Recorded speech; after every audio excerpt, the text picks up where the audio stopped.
Hello বন্ধুরা, আপনারা কেমন আছেন? আশা করি ভালো আছেন।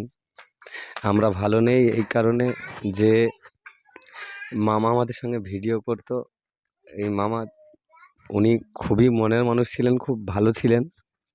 তো আমাদের সঙ্গে ভিডিও করতো, আমার মেয়েকে খুব ভালোবাসতো, নিজের নাতনির মতো দেখাশোনা করতো, একসঙ্গে নিয়ে বেড়াতো। ওর মনের খুব আশা ছিল যে ববিতার সঙ্গে আমি ওকে মানুষ করব।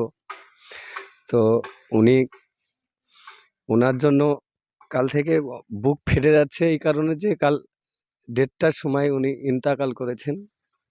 তো আমার যত অডিয়েন্সরা আছো, তোমরা ওর জন্য একটু দোয়া করবে, উনি যেন জান্নাতবাসী হয়। তো আপনারা ভালো থাকেন। উনি খুব ভালো মানুষ ছিল, ওনার জন্য আপনারা একটু প্রাণ খুলে দোয়া করবেন। ও যেন একটু ভালো থাকে, সুখে থাকে।